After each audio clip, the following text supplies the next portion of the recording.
최근 한국을 찾은 외국인 관광객이 처음으로 코로나 이전 수준을 회복했어요. 2019년 9월은 146만 명이었는데 올해 9월은 146만 4,300명으로 0.3% 늘어난 거죠. 에게 겨우 0.3%? 하실 수 있지만 작년 9월 대비로는 33%나 늘어난 거예요. 이제 완전히 아듀 코로나 시대가 됐습니다. 외국인들이 한국을 찾는 이유, 당연히 K컬처가 한몫해요. 지금 전 세계가 K 열풍이잖아요. 드라마, 영화 보면서 한국 가보고 싶다 생각하는 거죠. 길거리에서 오징어 게임에 나온 달고나도 먹어보고 싶고 본토에서 채영이가 좋아하는 랜덤 게임 하면서 소맥도 마셔보고 싶은 거예요. 괜히 어깨 으쓱 국뽕 차오르면서 환영합니다 플래카드 걸고 싶어지죠. 그런데 말입니다. 대한민국이 그렇게 호락호락한 나라가 아닙니다. 사실 우리나라는 여행하기 꽤 까다로운 나라예요. 오죽하면 갈라파고스에 비교되고 있어요. 아니 이게 뭔 개소리야 싶은데 진짜입니다. 직항이 없는 것도 비자가 필요한 것도 국경을 봉쇄하고 있는 것도 아닌데 왜 갈라파고스라 불리는 걸까요? 오늘의 지식 343은 흥선대원군의 쇄국정책 못지않은 규제로 외국인들을 멘붕에 빠뜨리는 K관광 갈라파고스입니다.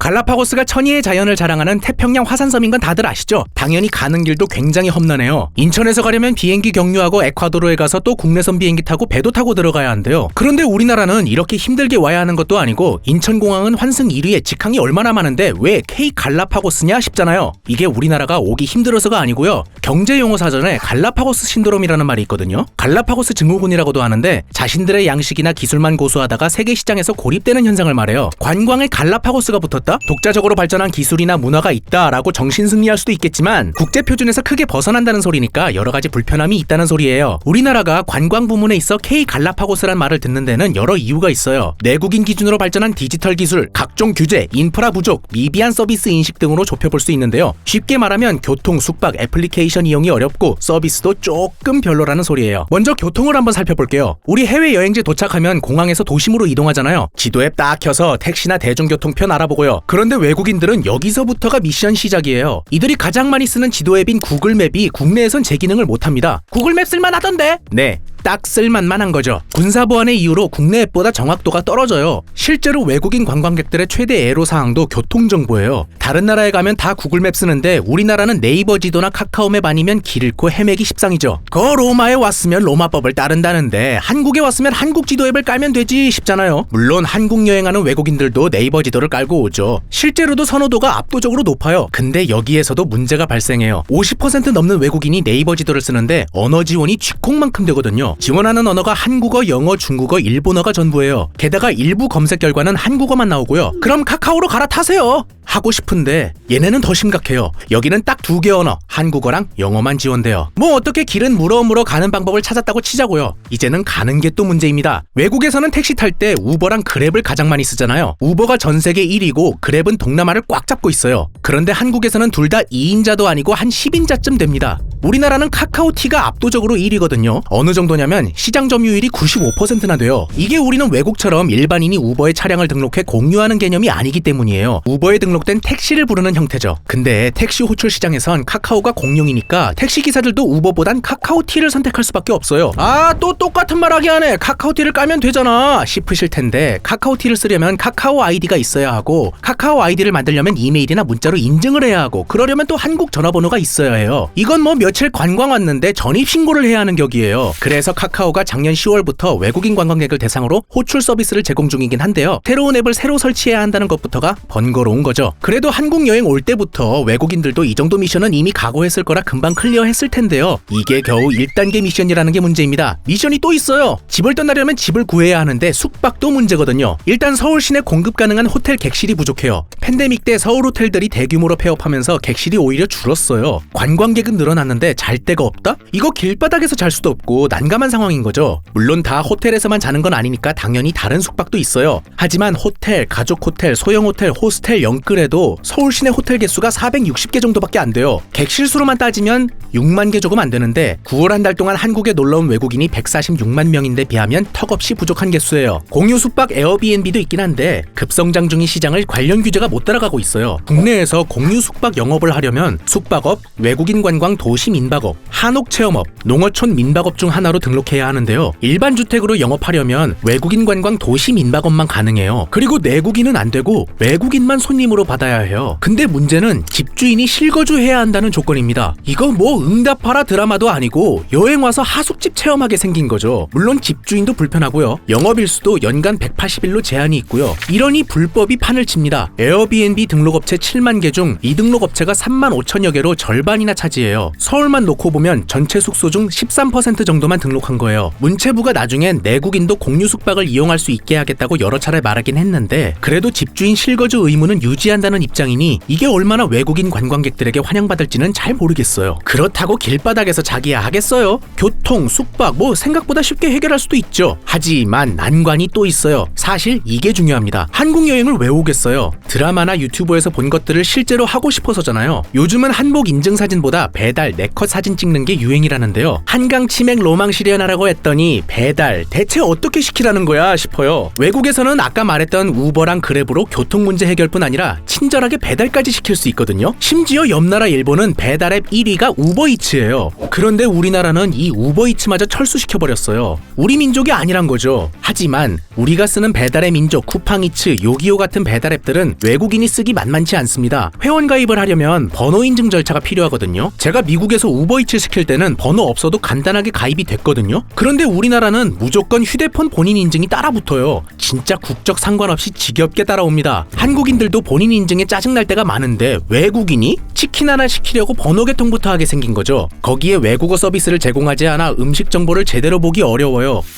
농림축산식품부에선 이미 주요 배달앱 3사에 중국어 서비스 제공 검토를 요청했다는데 업계에서는 수익성 부족 등을 이유로 제한을 받지 않았다고 해요. 수수료를 그렇게 떼어가면서 수익성 얘기를 하다니 황당하죠. 근데 분명 수요는 있거든요. 올해 방한 중국인 관광객이 200만 명 규모로 예측되기도 했고요. Don't worry, 한국을 사랑해서 한글을 배웠습니다 하는 외국인들 있을 수 있죠. 하지만 그들도 이건 예상 못했을걸요. 육회를 6타임즈, 곰탕을 베어수프, 돼지 주물럭은 마사지 포크로 번역한 게 심심찮게 보여요. 물론 영어가 모국어도 아니고 틀릴 수도 있지 싶긴 한데 문제는 소통이 안 되니까요. 최근에도 인도 여행 유튜버가 부산을 여행하면서 사진 촬영 주의 안내문에서 보행자 도로인 인도가 사이드워크가 아닌 국가 인도인 인디아로 잘못 적혀 있는 것을 영상으로 올려서 화제였죠. 한국인들 나만 빼고 다 영어 천재인 줄 알았는데 한국에 온 외국인들 대상으로 조사했더니 불편사항 1위가 언어 소통이었대요. 그 외에 단체 관광객들이 이용할 만한 전세버스도 부족하고요. 관광 통역 안내사도 부족한 상황입니다. 그래서일까요? 지난해 우리나라를 찾은 외국인 관광객이 1103만 명이고 올해도 꾸준히 늘고 있지만 여행 만족도와 재방문율은 반대로 움직이고 있어요. 2023년 같은 기간과 비교해보면 만족도도 떨어지고 재방문율도 떨어졌는데요. 특히 중국은 지난해 2분기엔 재방문율이 70%가 넘었는데 올해 2분기에는 50%도 안 되거든요. 관광 활성화에 중국 큰손들의 소비를 기대했는데 슬슬 위기감이 도는 거죠. 떨어지는 만족도엔 미비한 서비스 인식 문제도 있겠죠. 최근 제주지법에서 비싼 술값을 항의하는 중국인 관광객들을 감금하고 카드를 빼앗아 수백만 원을 결제한 유흥주점 종업원들에게 징역형을 선고한 뉴스 혹시 보셨나요? 당연히 이런 악질은 극소수겠지만 택시요금이나 톨게이트비를 부풀리거나 노카드, 온리캐시를 외치며 현금 결제를 유도해서 바가지 씌우는 경우도 심심치 않아요. 아무리 좋은 여행지여도 해외에서 이런 일 당하면 다시는 안 온다 라면서 그 나라에 대한 인상 싹 나빠지잖아요. 물론 문제가 있으면 반성문 쓰고 고치고 나아가면 되긴 해요. 옆나라 일본도 예전엔 갈라파고스 관광국으로 유명했잖아요. 그런데 이제는 아니거든요. 일단 애플페이나 라인페이 등 컨택리스 결제 시스템을 적극 도입했고요. 거기에 디지털청이라는 정부 관청을 신설하고 적극적으로 탈갈라파고스에 나섰어요. 우리나라는 애플페이를 교통카드로 쓸 수 없지만 일본은 가능합니다. 아이폰 애플페이로 우리나라의 티머니 같은 스이카 교통카드를 사용할 수 있어서 따로 교통카드를 구매할 필요가 없어요. 중국도 외국인 관광객과 방문객에게 알리페이, 위챗페이 사용 시 신분 확인 절차를 간소화했고요. 신용카드 연동도 쉽게 할 수 있도록 모바일 결제 시스템 규제도 완화했어요. 또 태국은 원래 불교 국가라 5대 불교 명절 당일에는 주류를 구입할 수 없었는데 지난 7월부터는 6개 국제공항에서 주류를 살 수 있도록 했습니다. 이런 규제 완화는 모두 관광산업을 의식한 결과겠죠. 관광산업에 아주 진심이에요. 다른 나라는 다 노력하는데 대한민국은 가만히 있었냐? 당연히 아니죠. 우리 정부도 작년과 올해를 한국 방문의 해로 선포했어요. 1994년 대한뉴스 때부터 본 적 있는데 이번엔 좀 정신 바짝 바짝 차리고 제대로 했으면 좋겠어요. 내용을 보니 K 컨텐츠를 관광과 접목하고 관련 산업 규제도 적극 완화해서 오는 2027년까지 외국인 관광객 3천만 명, 관광 수입 300억 달러를 달성하겠다는 목표도 제시했죠. 사실 우리나라는 주변에 인구 대국이 많아서 외국인 관광객 유치 잠재력이 매우 큰 나라거든요. 인천공항에서 비행으로 3시간 이내에 인구 100만 명이 넘는 도시가 147개나 있고요. 나름 IT 강국인 우리나라인데 기업들도 가만히 있을 수 없겠죠. 뛰어난 디지털 서비스로 역설적으로 갈라파고스화를 일으킨 IT 업계들이 외국인 관광객 맞춤형 서비스를 열심히 내놓고 있어요. 카카오 모빌리티는 외국인 전용 모빌리티 플랫폼 K라이드를 출시했어요. 택시기사와 채팅할 땐 백여 언어로 자동 번역하고 목적지를 외국어로 입력해도 기사가 한국어로 확인할 수 있대요. 거기에 현금 결제에서 발생할 수 있는 바가지 요금 문제를 막기 위해 신용카드, 직불카드 가리지 않고 자동 결제 가능하고요. 호출 전 미국 달러와 중국 위안, 일본 엔화에 따른 예상 택시 요금을 확인할 수 있다고 해요. 무엇보다 중요한 건 카카오 계정이 없어도 회원 가입이 가능해졌습니다. 네이버는 국내에서 외국인들이 구글맵보다 많이 쓰는 네이버 지도에 다국어 번역을 내놨어요. 지난해부터 고도화 작업을 본격 진행해서 올해 상반기부터는 가게 영업시간, 포장, 예약 정보 등에 대한 다국어 번역을 추가했고요. 가게 특징을 한눈에 살펴보는 키워드 리뷰 결과 그래프도 다국어로 지원한다고 해요. 플레이스 필터를 이용해서 특별한 메뉴, 분위기 좋은 집, 혼밥하기 좋은 가게 등 조건 검색까지 가능해졌대요. 이런 규제 완화와 인프라 구축 당연히 중요합니다. 하지만 관광 대국이 되려면 우리만의 컨텐츠, 이게 있어야 해요. 우선 K-팝 스타와 해외 아티스트 초청 공연 관련해 꾸준히 이야기 나오는 대형 공연장 부재 문제 해결이 시급해요.